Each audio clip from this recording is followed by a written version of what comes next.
할렐루야. 이제 광야의 식탁 54번째 시간이 돌아왔습니다. 이 세상은 광야입니다. 그러므로 고통이 많습니다. 그러나 성경은 말씀하기를 만일 여러분이 하나님과 동행하기만 한다면 광야는 반드시 축복의 땅으로 바뀐다고 말씀하십니다. 그러므로 오늘 말씀을 아멘으로 받으시고 승리의 삶을 살아가시기를 주의 이름으로 축원합니다. 이제 오늘 함께 은혜 나누실 말씀 시편 119편 18절 한 절입니다. 하나님의 말씀은 시편 119편 18절 한 절입니다. 우리 찾으신 줄 알고 한 목소리로 봉독하겠습니다. 내 눈을 열어서 주의 율법에서 놀라운 것을 보게 하소서. 아멘. 저는 오늘 이 시간 함께 봉독한 말씀을 중심으로 해서 진리의 말씀과 기이한 은혜라는 제목으로 은혜의 말씀을 나누고자 합니다. 성경에 기록된 모든 말씀은 귀합니다. 그 중에서도 오늘 시편 119편 말씀은 귀하고도 독특합니다. 왜냐하면 성경에서 절의 숫자가 가장 많은 176절입니다. 근데 더욱 놀라운 것은 각 절마다 한 말씀 한 말씀마다 말씀이 강조되어 있다는 사실입니다.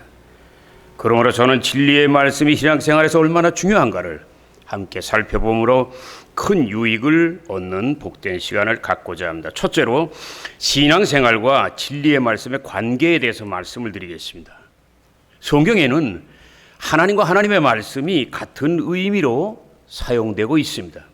호세아서 14조 5절 말씀하기를 내가 이스라엘에게 이슬과 같으리니, 이 말씀은 하나님께서 이스라엘 민족에게 이슬과 같은 복된 존재라는 것을 강조하는 말씀입니다. 근데 신명기 32장 2절을 보니까 주께서 말씀하시기를 나의 교훈과 말은 단비로다, 달콤한 비로다, 이렇게 말씀하십니다. 이 말씀은 하나님의 말씀이 이스라엘 백성에게 생명 같은 존재라는 것을 강조하고 있습니다. 그러므로 우리는 하나님과 하나님의 말씀이 동일한 의미로 사용된 사실을 통해서 진리의 말씀이 성도들의 삶 속에 얼마나 중요한가를 알 수 있습니다. 성경에는 성도들이 하나님의 말씀에 순종할 때 풍성한 열매를 맺는다고 강조하고 계십니다. 특별히 신명기 4장 4절은 말씀하기를 오직 하나님께 단단히 붙어서 떠나지 않은 너희들은 오늘까지 생존하였느니라 말씀하고 계십니다. 이 말씀은 모세가 이스라엘 백성을 이끌고 광야 40년 통과한 후에 지난 날을 돌아보면서 그들에게 설교하는 내용으로서 이 말씀 안에는 많은 사람들이 말씀에 불순종함으로 하나님을 떠나고 큰 고통을 당한 것을 지적할 뿐만 아니라 한 가지 더 생각할 것은 앞으로 약속의 땅에 들어갈 텐데 그때 너희는 절대로 지난날 광야에서처럼 말씀에 불순종하고 말씀을 떠나는 슬픈 삶을 살지 말라는 하나님의 부탁이 들어있는 걸 믿으시면 아멘. 그런데 이 말씀 중에 붙어있다는 말씀이 중요해요. 이 말씀은 예수님께서 마태복음 19장 5절에 강조하신 부부가 연합하여 하나가 될 것을 말씀하는 내용과 같은 말씀. 이 말씀은 부부는 성경적 의미가 무엇이냐 하면 종이 두 장을 풀과 본드로 붙여서 그 다음에 그걸 띄워놓을 수 없는 관계, 절대로 떨어질 수 없는 관계를 의미하는 거예요. 마찬가지로 부부도 그렇지만 하나님과 성도의 관계도 결코 떨어질 수 없는 관계인 것을 오늘 주님은 강조하고 계십니다. 그러므로 항상 생명의 말씀에 단단히 붙어있는 것이 정말 축복과 영광으로 가는, 승리로 가는 비결인 걸 믿으시기를 예수 이름으로 축원합니다. 사랑하는 여러분, 오늘 말씀 시편 119편 안에는 진리의 말씀 안에 들어있는 많은 은혜들이 기록되어 있습니다. 축복, 부끄러움이 없는 삶, 거룩함, 기이한 은혜, 기쁨, 영적인 스트레스를 이기는 비결, 하나님의 경외함, 구원의 은총, 그리고 자유, 소망과 꿈, 고통 중의 위로, 지혜를 얻음. 천금보다 귀중함, 꿀보다 달콤함, 등불과 빛, 영원한 기업, 방패, 하나님의 얼굴, 영원한 의로움, 감사의 근거, 큰 평안, 무려 20개가 넘는 보물과 보석 같은 은혜가 기록되어 있어요. 근데 우리가 시편 119편을 깊이 묵상하면 전체 말씀 속에서 계속 강조되고 있는 한 가지 중요한 사실을 발견할 수 있어요. 그것이 무엇이냐? 바로 나를 살게 하소서, 나를 살게 하소서. 이 말씀이 무려 시편 119편 안에 16번 기록된 걸 믿으시면 한 손 들고 아멘. 그러므로 우리는 이 사실을 통하여 진리의 말씀 안에 들어있는 가장 중요한 내용을 한마디로 요약하면 부활과 생명인 걸 믿으시기를 예수 이름으로 축원합니다. 두 번째, 말씀 안에 들어있는 은총을 누리는 비결에 대해서 말씀드리겠습니다. 시편 119편 안에는 7가지 은혜를 누리는 비결이 요약되어 있습니다. 첫째, 순종하는 삶입니다. 1절을 보니까 여호와의 율법을 행하는 자가 복이 있다 그랬어요. 둘째, 깨달아야 돼. 18절에 내 눈을 열어서 말씀에 기이한 것을 오묘한 것을 보게 하소서. 셋째, 간절히 사모해야 돼. 20절 보세요. 주의 규례를 사모함으로 내 마음이 상하나이다. 넷째, 감사하는 마음을 가져야 돼. 62절에 보세요. 내가 주의 규례로 말미암아 밤중에 일어나 주께 감사하리로다. 다섯 번째, 고난 중에서 더 하나님을 사랑하고 말씀을 사랑해야 돼. 71절에 보세요. 고난당한 것이 내게 유익이라 말미암아 내가 주의 말씀을 배우게 되었나이다. 여섯 번째, 간절히 기도해야 돼. 말씀 앞에 가만히 있고 멍하게 있는 게 아니라 간절히 기도해야 돼. 내 영혼의 빛과 생명을 달라고. 147절 보세요. 내가 새벽이 되기 전에 부르짖으며 주님의 말씀을 바랐나이다. 그리고 마지막 일곱 번째, 겸손한 마음을 가져야 돼. 왜냐하면 시편 119편을 기록한 사람은 결코 평범한 사람이 아닙니다. 왜냐하면 하나님을 경외하고 진심으로 하나님을 사랑하는 사람이에요. 그럼에도 불구하고 그는 시편 119편 끝절 마지막 절에서 이렇게 고백합니다. 자신을 한없이 낮추며 이렇게 고백합니다. 저는 길 잃은 양처럼 방황합니다. 저는 길 잃은 양처럼 방황하고 있습니다. 근데 이 말씀은 오늘 시편 119편을 쓴 귀한 기자가, 시편 기자가 계속해서 무슨 큰 죄를 짓고 산다는 이야기가 아니라 하나님을 분명히 사랑하지만 말씀대로 살고자 힘쓰지만 때때로 목자 되신 하나님의 손길을 잃어버리고 사는 자신의 연약함을 겸손하게 고백하는 내용이에요. 그러나 역설적인 사실은 그 겸손함이 있기에, 그 경외함이 있기 때문에 하나님께서 이 시편 기자를 더 사랑하시고 가까이 하시고 하나님의 비밀과 지혜로 채운 걸 믿으시기를 예수 이름으로 축원합니다. 예수 이름으로 축원합니다. 끝으로 세 번째, 이제 나의 간증을 말씀드리겠습니다. 나는 젊은 시절 정말 많이 방황했어요. 그 이유는 물론 나의 인생에 다가온 견딜 수 없는 많은 고통과 장애물 때문입니다. 그러나 내가 하나님을 만난 뒤에 나의 삶을 돌아보고 깨달은 사실은 그 모든 고통은 내가 하나님을 떠났고 하나님을 멀리했고 하나님의 깊은 뜻을 깨닫지 못했기 때문이 된 것을 알게 되었어요.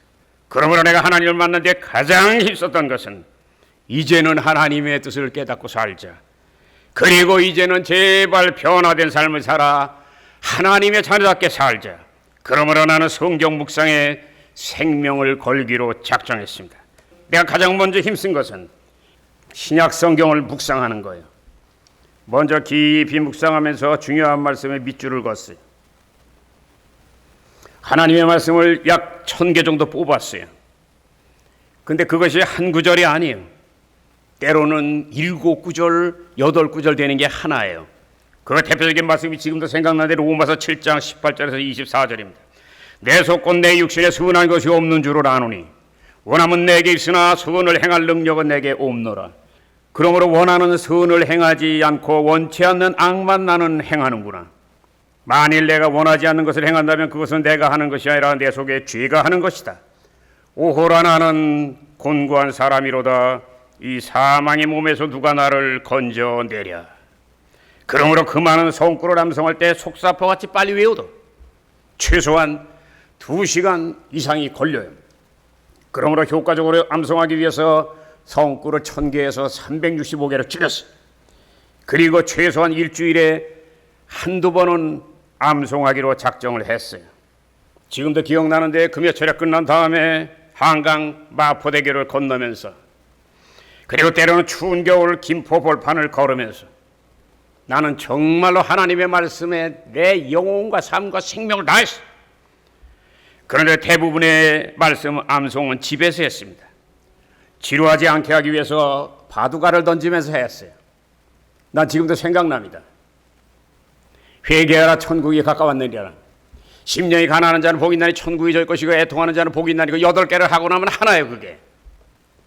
그래서 365절을 계속 외우면은 정말 기쁜데 바둑알로 하는 재미 중에 하나는 절반 정도 던지고 나면 얼만큼 남았는가 알 수 있어요. 그 희한한 모습 때문에 나는 큰 복을 받았습니다. 왜냐하면 그때 외웠던 말씀들이 훗날 내 모든 설교에 내 신앙의 기초와 기둥이 되었을 뿐만 아니라 정말 감사한 것은 한 여대생이 내가 그 바둑알을 던지면서 성구를 암송하는 그 모습을 크게 보고 감동하여 야코보가 가난한 신학생이 나와 결혼하는 진기한 일이 일어났다는 것이요. 그리고 주의 종이 된 다음에 여의도 순복음교회에 가서 16년 교역자 생활할 때 주의 종이 된 후에 나는 오전 금식을 거의 했어요. 그러므로 시간이 많이 남았습니다.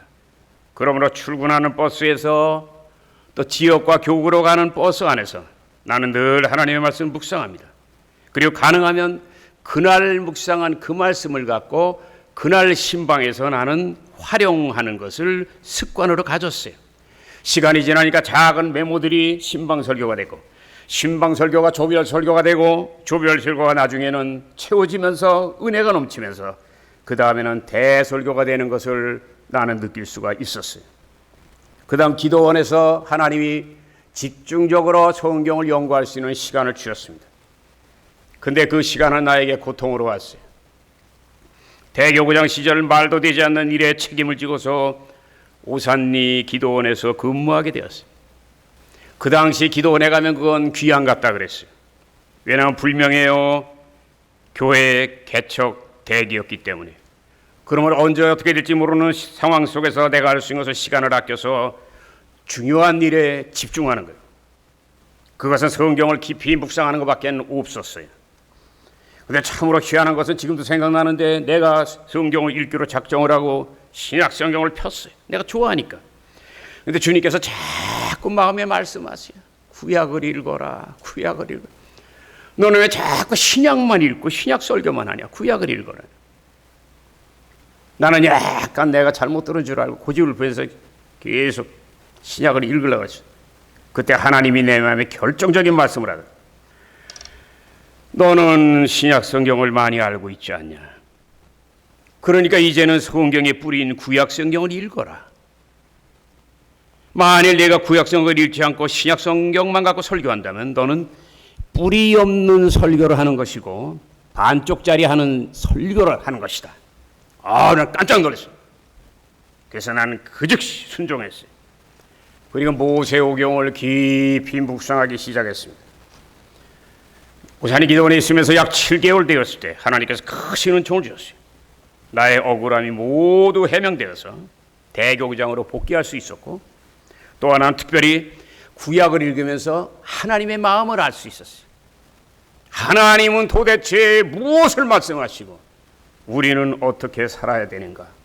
그것을 안 다음에 나의 설교의 깊이가 깊어지게 되었어요. 놀라운 사실은 모세오경 그 큰 은혜를 엘림성전 개척할 때 수요 성경 강해에서 은혜를 나눴어요.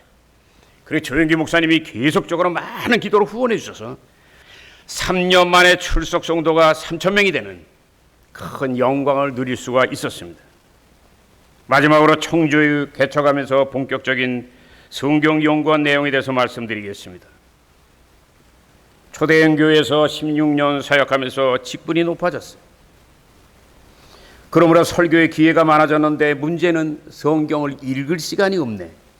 그러므로 늘 영적인 목마름 갈수록 심해져. 그러므로 외국에서 선교사 초청도 있었지만 나는 눈이 시리도록 성경을 읽고 싶은 간절한 소원을 이루기 위하여 국내 개척을 결정합니다. 결국은 아는 사람 한 사람도 없는 청주 아파트 15층 사택에서 교회를 개척하고 지금까지 25년을 목회하고 있습니다. 그런데 너무나 감사한 것은 고난도 많았어요. 그러나 관주 성경을 마치 수도사같이 연구할 수 있었던 것이 얼마나 감사한지 몰라.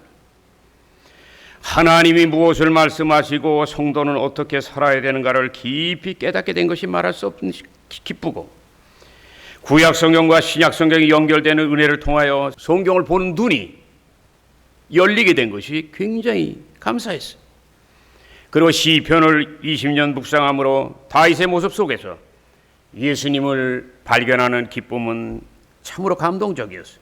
그런데 어느 날 하나님께서 내가 받은 많은 은혜를 세상과 나누라는 귀한 말씀을 주셔서 재작년에 전국 초교파 관주성경 세미나를 서울에서 개최할 수 있었고, 지금은 유튜브 방송을 통해서 은혜를 나누고 있습니다.